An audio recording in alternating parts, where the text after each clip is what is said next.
What if 2 Unlimited were B-52 style new wavers? This week we'll be discussing the career of 2 Unlimited, the Eurodance duo whose maddeningly catchy dance floor bangers dominated the European charts in the early 90s, and we'll also be celebrating the joyful sound created by the B-52s, the legendary Athens, Georgia post-punk outfit whose gleeful sense of kitsch and campy aesthetics could occasionally distract somewhat from some incredibly exciting and innovative music. All that and more on this week's What If, How and Why. Hi, my name's Morgan Brown, and every Monday I upload a new What If video to my YouTube channel, and then on Wednesdays follow it up with one of these companion videos where I discuss the artists and genres involved in my What If video, and also share a little bit of my creative process. The idea of the What Ifs is that each week I pick a popular song and imagine an alternative universe in which some change of circumstances causes that song to come out completely different from the version we know and love. I then take the original lead vocal of that song and record a new backing track to it using just GarageBand and whatever instruments I happen to have to hand in order to bring that alternative version of the song to life. So the song I picked this week was No Limit by 2 Unlimited, and I tried to reimagine that as a B-52 style new wave track. So if you haven't had a chance to listen to that yet, here's a little taster.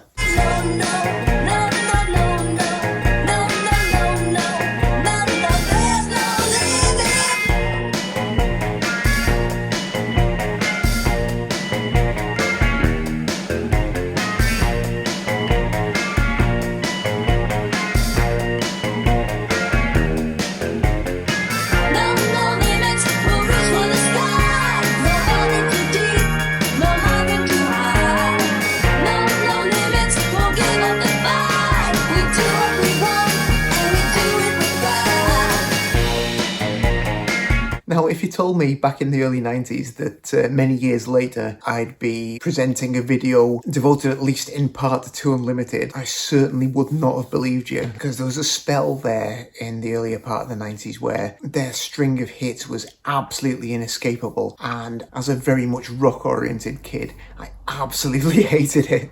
I was right there with all the old fogies at the time who were criticising the simplicity of it and decrying everyone who listened to it as morons, all that stuff. But yeah, as I've often found when doing these videos, the passage of time and the benefit of hindsight has quite a way of making you change your views on the music of your youth. And these days I actually find 2 Unlimited quite interesting. They're actually formed by a pair of producers, John Paul DaCosta and Phil Wild, who had previously worked together in a dance act called Business, which wasn't a name that I'd remembered, but once I looked them up I did remember their biggest UK hit, Don't Miss the Party Line, which I think hit the top 10 sometime in the late 80s. Those two have been working together on some new music and came up with this instrumental dance track that they were calling Get Ready for This, and they decided it might sound good with some rap vocals on. I think the two producers are both Belgian, but the guy they called on to do the rap was Ray Slinyard. I've no idea if I'm pronouncing that right. I've never actually heard it said out loud, I don't think. Who's a Dutch rapper they'd become aware of, so they sent him the track to get him to lay some vocals down over it, see what he can come up with. And when they received the tape back from him, they were surprised to discover that as well as his rap, he also added some female vocals on there, which were performed by his friend Anita Doth, who at the time apparently was working as a traffic warden. So, unexpected bonus, they really liked what they heard with these two voices interacting over this track, so decided to turn this into a new duo with Ray and Anita as the public-facing side of it, and obviously Jean Paul and Phil as the producers running everything behind the scenes. So, get ready for this. Obviously a massive hit and one of the most emblematic songs of that whole Eurodance sound. And from then on, for the next couple of years, things just kept getting bigger and bigger. The follow-up singles did well. The debut album, powered by those singles, is a big success. And then the second album arrives with No Limit as the lead single, and that really kind of pushed them into the absolute stratosphere. That song was completely inescapable. And as I say, I hated it at the time, as lots of people did. I can still see why it's so naggingly insistent.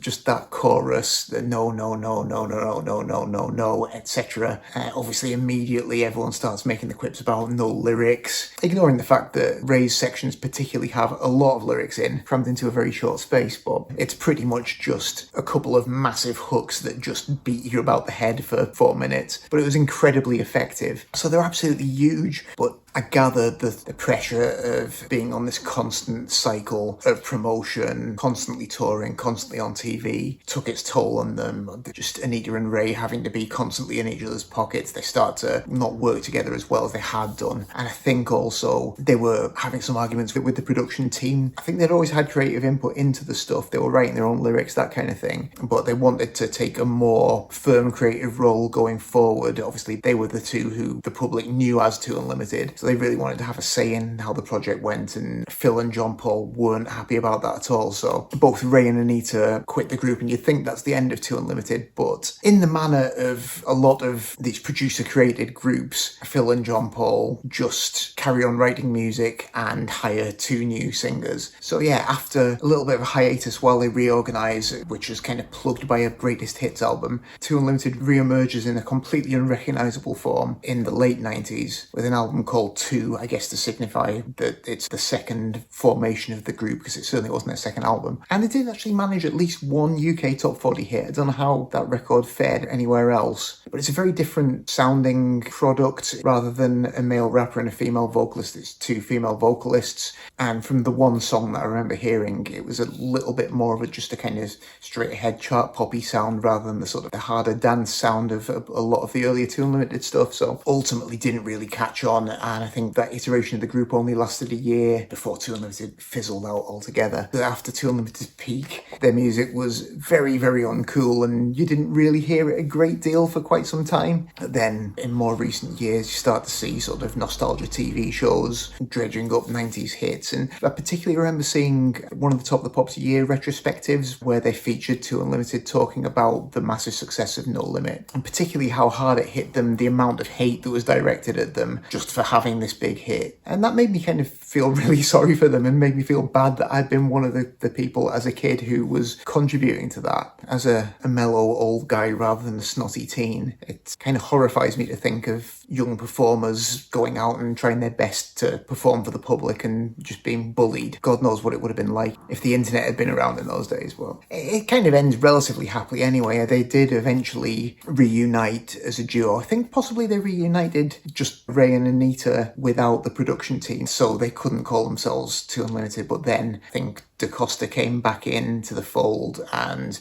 they were able to continue as officially Two Unlimited. So I did eventually have another good run from that, from 2012 for a few years, back on festival bills, playing everywhere, another greatest hits album out. I think eventually, again, Anita decided to split from the act and go off and do her own thing. But as far as I'm aware, Ray and another new singer are still doing the rounds, performing the old hits, and I'm sure a fun time is had by all if you do attend one of those things. But yeah, it's funny how aging can completely change your perspective on these things, because definitely at the time those records were coming out, I'd be actively angered by hearing them, whereas nowadays if I go somewhere and Get Ready for This or No Limit comes on, I just find myself with some big daft grin on my face. And another act that's always put a big daft grin on my face, of course, would be the B-52s, albeit for completely different reasons. I still remember the first time I ever saw or heard anything of them, which would be when the Love Shack video came on Top of the Pops. I just remember being completely dumbfounded by it. Just this group that looked like no other group and sounded like no other group. Even to my young age, there were recognisable traces of earlier pop in there. There was the kind of like twangy early 60s sounding guitar. There was this sort of driving hip shaking groove, but none of it gelled exactly into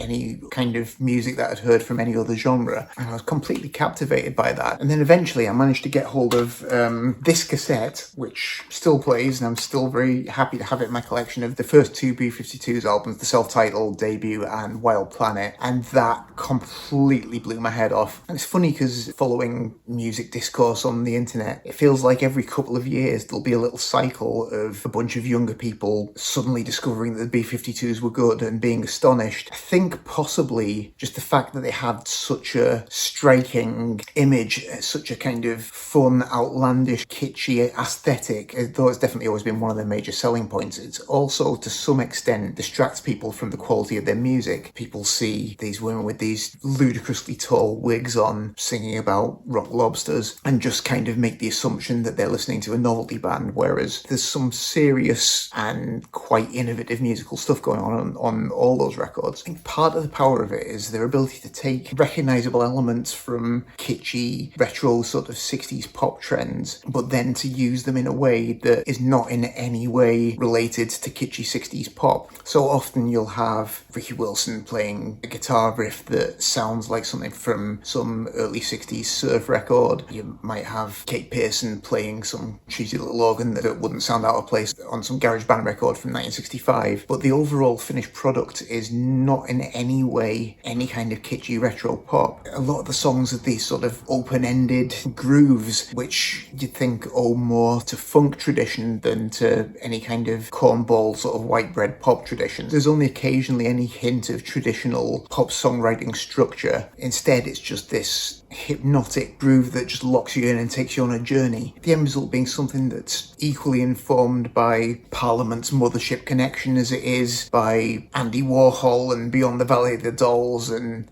Dick Dale and the Deltones and Petula Clark. So it's a pretty heady mixture. I think Ricky Wilson's guitar style particularly is worthy of attention, just that deconstruction of the surf guitar style. He's not just playing recycled Dick Dale riffs, but it's got a bit of that feel to it, but down-tuned and chopped up into angular shapes with a rhythmic incisiveness that again references funk as much as it does any kind of white boy rock. Really, really fascinating style, which I think people overlook because it sounds simple, but it's been very influential. And they've had a pretty astonishing career. Obviously, things have changed over the years, notably Ricky's tragic passing. And in the years since then, maybe some of the material gets a little bit more conventional in terms of pop song structure, but even their more straightforward pop songs are still beautiful and unique. Thinking of things like Rome from the Cosmic Thing album, which is just an absolutely fantastic song. And Cindy left for a little bit but then returned. In more recent years, Keith Strickland has retired from touring as well, but they're still going. I was incredibly lucky to receive a free ticket to see them on their tour with Devo not long since, which was absolutely fantastic, just completely mind-blowing.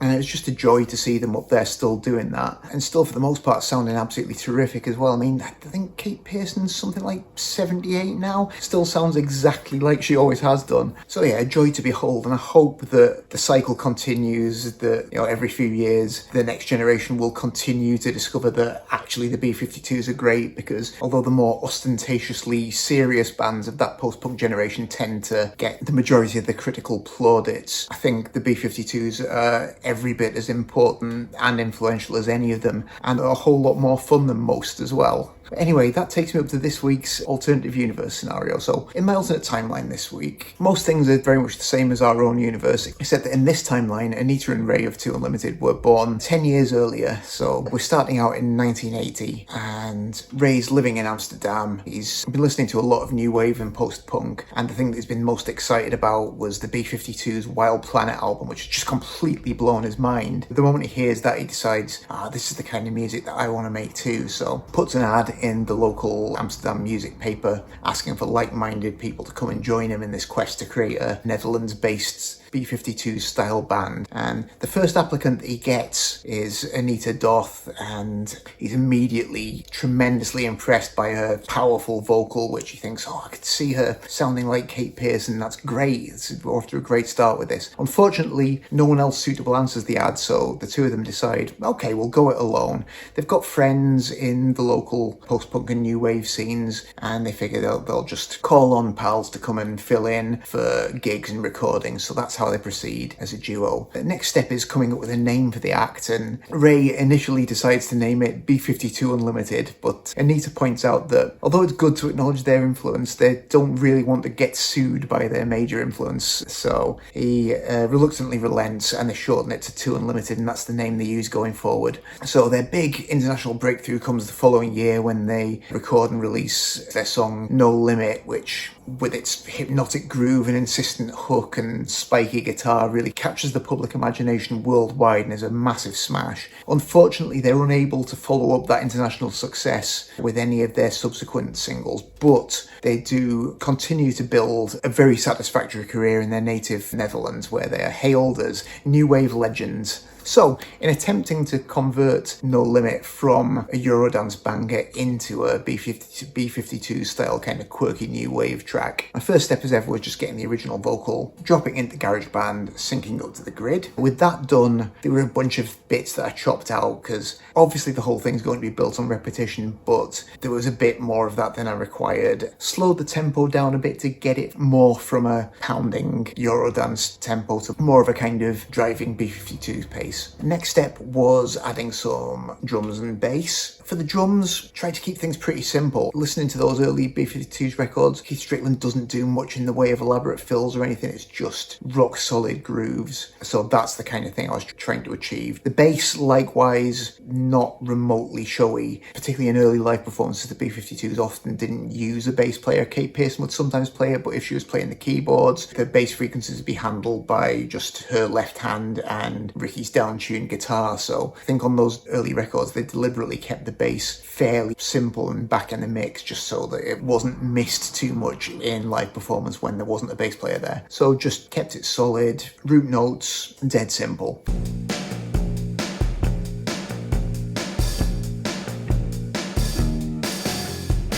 Next thing was guitars. I decided to use 2 guitar tracks, which I could have playing off each other. Wanted to try and sort of break down the signature synth riff and convert it into some sort of spiky, deconstructed Ricky Wilson type thing. So I've got one guitar on one side that's down-tuned. I can't remember how many steps, but a couple of steps at least to give it that detuned twang that's quite a signature sound of certainly the early B-52s records. And then another one on the other side, which I think is in standard tuning and playing generally higher register anyway, so they're just playing off each other, bouncing back and forth across the stereo spectrum, which I thought was quite a cool effect and something that I thought Ricky Wilson might have done. Sound-wise, both twangy, trebly. I used my homemade Telecaster for both of them. Quite a lot of reverb, cleanish, just on the edge of breakup, and also quite a lot of chorus for that early 80s sheen that you get on those old B-52s records too.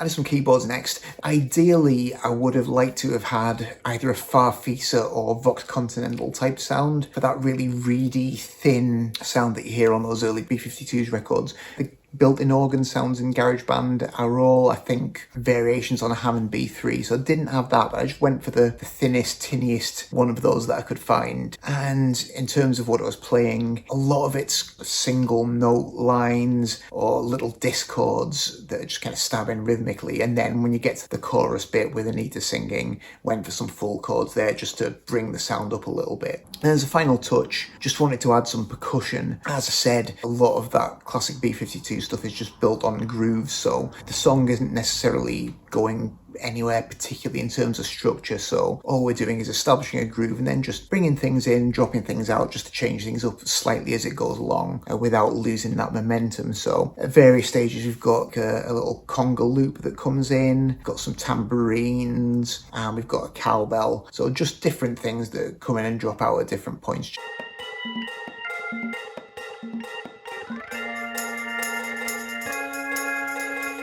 Then for the video, as ever, started out by finding some decent performance footage of Ray and Anita performing the song back in the day. It was a different edit of the song that they were performing, so it was a bit of a fiddle trying to shuffle things around to make them match up. But I think I more or less got all the important bits synced up where I could. Just intercut that with some footage of the B-52s performing at, I think, the Us Festival in whenever it was. I can't remember. Just mainly closing in on their instruments just to give a bit of a feel of Too Unlimited having a B-52 style backing group while they're playing. And then just for a bit more of that kind of 80s new wavy atmosphere, found some really fun footage of a bunch of very cool looking new wavers dancing at a club sometime back in the 80s, and just edited a few of them in at various points in the song just to give the impression of kids from the scene at the time grooving along to the song as well. So I hope you enjoyed this one. It's a bit of an odd one, but after seeing the B-52s not long since, I've been on a bit of a kick going back through and listening to their albums again, and I just wanted to try and do something with that sound. So it was really fun for me to try try and create something that sounded a bit like that. If you did enjoy it, please like, share, subscribe, any of that stuff that really helps the channel. I always appreciate that. And if you could let me know what you think down in the comments too, I always appreciate that too. If there's anything else you'd like me to do in coming weeks and months, any artists or songs or genres you'd like me to investigate, I'm always open to your suggestions. But otherwise, that's all from me for this week. So thanks very much indeed for watching, and I'll hope to see you next time.